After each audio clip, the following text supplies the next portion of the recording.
अचानक प्रदेश का परसेप्शन खराब नहीं हुआ था, अचानक नहीं हुआ था। यही आचरण था जिस आचरण से बिटिया घबराती थी और व्यापारिक कारोबार समेटता था। उसकी एक झलक अभिभाषण के दौरान भी यहां पर देखने को मिल रही थी और वह किसी भी स्थिति में मुझे नहीं लगता है कि प्रदेश का कोई भी व्यक्ति उसको स्वीकारेगा। आपकी बात व्यवहारिक थी और आप व्यवहारिक बात बोलने का प्रयास भी करते हैं। अलग विषय है कि आपके हाथ बंधे हुए हैं, लेकिन आपकी बातों को सुनकर के मुझे ये चीजें लग रही थी। मैं आपकी सभी बातों का जवाब भी दूंगा। और जो गालिब ने भी कहा था कि गालिब उम्र भर में ये भूल करता रहा, धूल चेहरे पर थी और आईना साफ करता रहा। समाजवादी पार्टी के और मुख्य विपक्षी दलों के इस आचरण के कारण उत्तर प्रदेश का पूरा सदन अपने आप को आहत महसूस कर रहा था। आहत इसलिए महसूस कर रहा था क्योंकि यह अच्छी बात है कि पिछले 9 वर्षों के दौरान बहुत कम समय ऐसा था कि जब सदन की कार्रवाई बाधित हुई।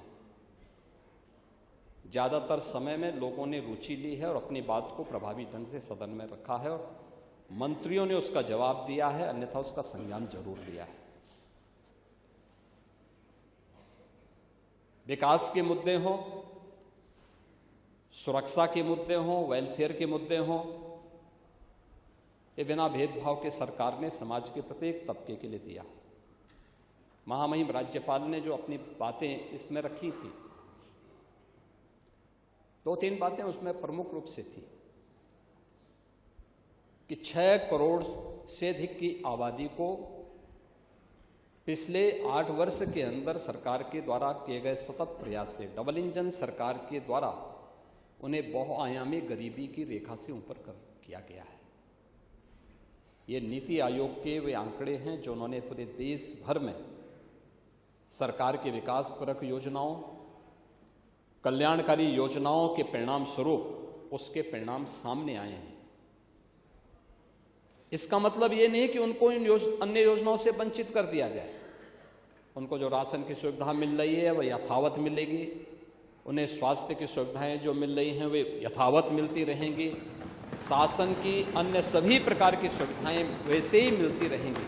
लेकिन सरकार के जो प्रोग्राम हैं उन प्रोग्राम का असर कैसे पड़ा है वह उनके स्वावलंबन के लिए, उनकी आत्मनिर्भरता के लिए और उनके जीवन में खुशहाली का वह कारण बने, इस दृष्टि से वह योजना किस रूप में आज अपना असर दिखा रही है। एक एक योजना, वह हर घर शौचालय की बात हो, हर घर जल की बात हो, हर घर हर उस गरीब परिवार को छत देकर के एक एक पीएम आवास उपलब्ध करवाने का कार्य हो, या आयुष्मान भारत के माध्यम से 5 लाख रुपए की स्वास्थ्य बीमा का कवर हो, या फ्री में राशन की सुविधा उपलब्ध करवाने का कार्य हो, या 1 करोड़ 6 लाख उन परिवारों को जो निराश्रित महिलाएं हैं, वृद्धजन हैं, दिव्यांगजन हैं, उनको 12,000 रुपए की सालाना पेंशन की सुविधा उपलब्ध करवाने का कार्य हो। ये यथावत चलती रहेंगी और अन्य जरूरतमंदों को भी सरकार उन्हें उपलब्ध कराएगी।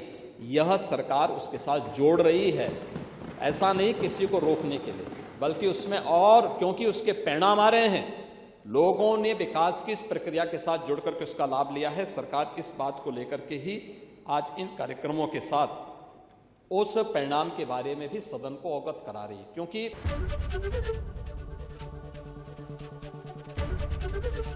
एबीपी गंगा, खबर आपकी, जुबान आपकी।